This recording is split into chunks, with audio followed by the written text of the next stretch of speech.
and welcome back guys to a brand new video, and today we are here actually for another different league. Now this is a league, as you can quite probably see on your screens, in some very different cars to what I'm used to racing on this channel. This is the SRL Classics League, one of the only classic car leagues I could actually find out there at the moment, and I really wanted to try and push these classic cars to the limit. But I'm going to leave you for my qualifying lap around Spa, the first round of the season. Hopefully, you know, we can get off to a nice clean lap in what is very wet conditions.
So having to fight the car all the way around that lap, and we did actually able to put it up into P2 on the grid, as there was still a little bit of a timing glitch at this moment in time of qualifying, and it was far from a perfect lap. You know, there were a couple of mistakes here and there, but P2 on the grid behind my very good friend Jack Hopwood. You know, we can be quite happy with that result in qualified based on how poor, you know, that lap really was. I think to be able to, you know, still get a 2-minute 8 in those changeable conditions was very, I was personally very happy with that. But hopefully, you know, we can get off to a nice clean start on that one, and that should try and leave us in a good position to, you know, perhaps fight with Jack throughout most of this race. A couple of quick drivers in this race, but on the grid then, ready for the start, and we've got 11 of these 1998 McLarens raring to go on the grid then.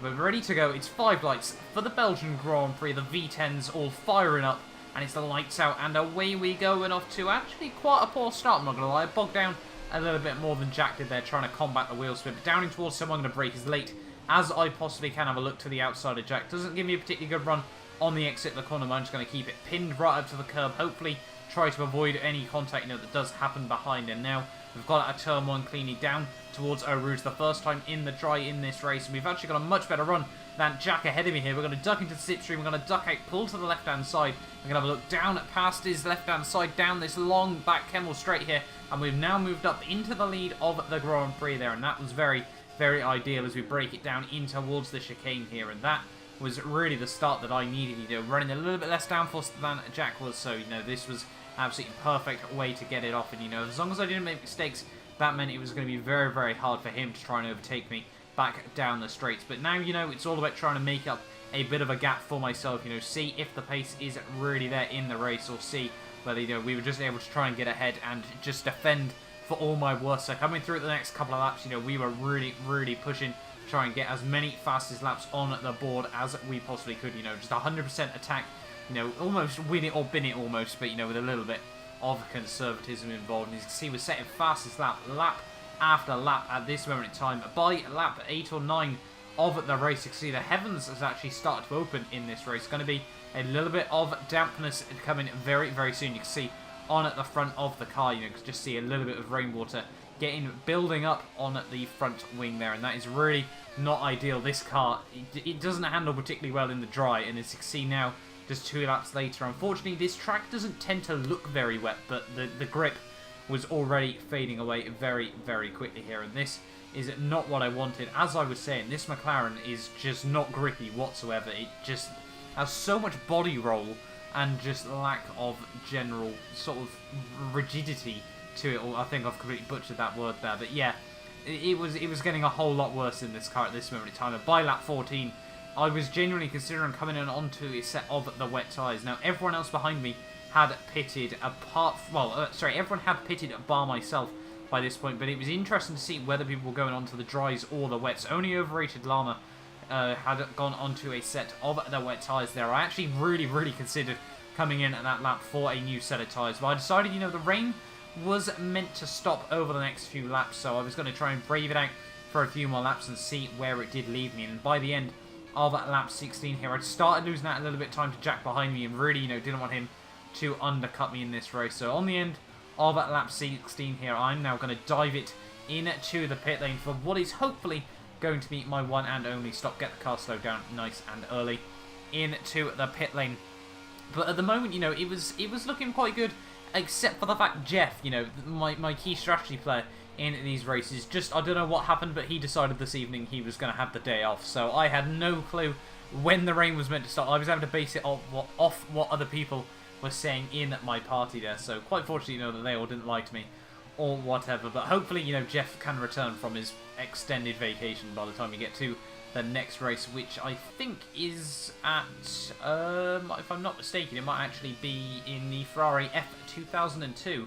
But later on then to lap 17 of the race, you can see we're struggling in these conditions still as we come through the second part of Stavelot. You can see the back end just kicking out, and I've dipped it over the curbs there, and that is not what I needed. Into the wall we go. I honestly thought that could have been game completely over there. You know, thought I might have ripped off the wheel after that instant there, but somehow we've just about been able to keep it with actually not too much contact on the whole there. But coming now down towards the final lap of the Grand Prix, fortunately for me, you know, Jack was able to close in as I had quite a lot of damage on the car, but we were still leading the race as for now. Actually get fastest lap once more there. That was quite a pleasant surprise as we move on into the final lap of this Belgian Grand Prix, and the gap to Jack was about 10 seconds now, just under 10 seconds as he goes purple there.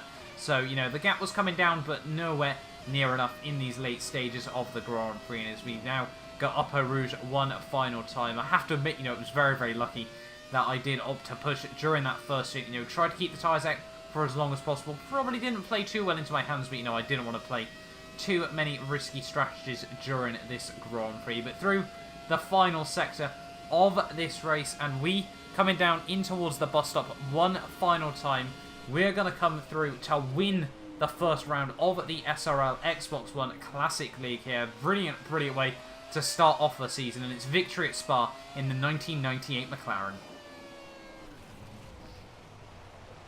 So coming across the line there, yep, we managed to bin it. Well, the AI technically binned it into the wall at the very end of that Grand Prix, but that was exactly the race that I needed to kick off the season. You know, wasn't feeling 100% after qualifying because, you know, that lap was probably quite poor in the grand scheme of things there. But, you know, P1 in at the race, able to take the lead on at lap 1 and just held it out in the race lead from then right to the very end. You know, basically all I could have really asked for in at that Grand Prix, apart from that one mistake later on down the line. But there we are then, the final order after the first round of the season. Myself able to take home the race victory ahead of Jack Hopwood. Mini Dude 2000, some of you guys may know as well. Another Jack actually, up in P3 there. So nice, you know, that us three were able to get a podium there in the end. Exploding Emerald P4, a good solid result from him with Overrated Llama. Quite happy with his P5. Active Beacon P6, the final driver to actually make it to the finish was USR Hamilton, SRL Bosley, and OMG It's Joe, not able to make it to the end. But hopefully, you know, you guys have enjoyed this video. Do not forget to like, subscribe for more of the SRL Classics League, and I will see you guys next time for a brand new video.